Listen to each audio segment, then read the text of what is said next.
নমস্কার। আজকে দূর দূরান্ত থেকে আগত যারা অতিথিবৃন্দ আমাদের এই বিদ্যালয়ে স্টপ চাইল্ড ম্যারেজ মানে এই টপিকটা সম্বন্ধে তোমরা ভালোই জানো। আমাদের বিদ্যালয়ে আমরা প্রায় প্রোগ্রামটা করে থাকি। আর্লি চাইল্ড ম্যারেজ হলে কি কি সমস্যা হয় এই সম্বন্ধে বইবদ্ধ তোমাদের একটা ছবির মাধ্যমে সমগ্র বিষয়টা তুলে ধরবে। আমি অনুষ্ঠানটা যাতে সুন্দর এবং সাফল্যমণ্ডিত হয় এই শুভকামনা জানিয়ে আমার আলোচনা এখানে শেষ করছি।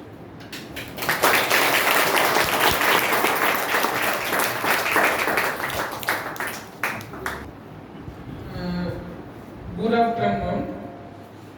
এখানে উপস্থিত আমার সকল ভাই ও বোনদের আমার অনেক অনেক শুভেচ্ছা ও আমার গুরুজনদের আমার অনেক অনেক প্রণাম। আজ আমি বৈভব দত্ত এখানে এসেছি আগরতলা থেকে স্টপ চাইল্ড ম্যারেজের উপর একটা আর্টের ওয়ার্কশপ করার জন্য। চাইল্ড ম্যারেজ একটি দণ্ডনীয় অপরাধ, কিন্তু দেখা গেছে যে ভারতবর্ষের বিভিন্ন সম্প্রদায়ে এই চাইল্ড ম্যারেজ যে বিষয়টা এটা প্র্যাকটিস করা হয়, অর্থাৎ তারা বালক বিবাহ করে, যেটি নাকি একটি দণ্ডনীয় অপরাধ। আইনত ছেলেদের বয়স 21 ও মেয়েদের বয়স 18 করেই তারা বিয়ের উপযুক্ত হয়, কিন্তু যারা নাকি এই বয়সের আগে তাদেরকে বিয়ে দিয়ে দেয় তারা একটি অপরাধ করছে।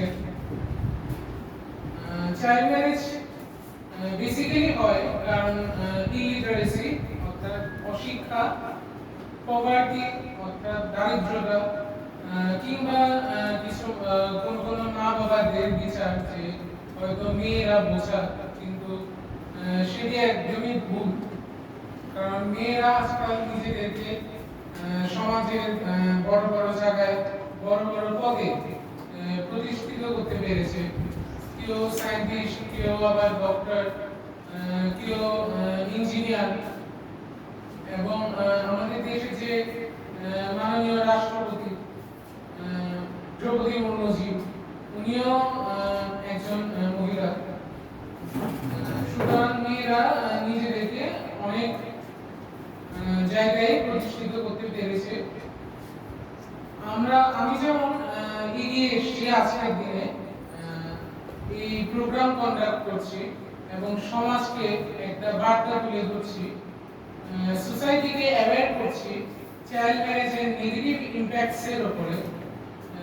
যে বালক বিবাহের যে খারাপ দিকটা, এটা আমি যেমন সমাজে লোকজনদেরকে বলছি, এভাবে যদি আমরা সকলেই এগিয়ে আসি এবং সমাজকে সচেতন করি, তাহলে আমরা অবশ্যই আমাদের লক্ষ্যে পৌঁছাতে পারব।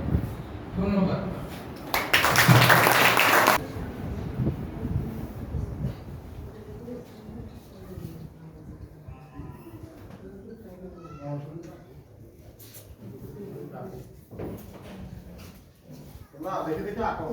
দেখে দেখে ট্রাই করো, ট্রাই করো। সে কি করতে তুমি লাগছে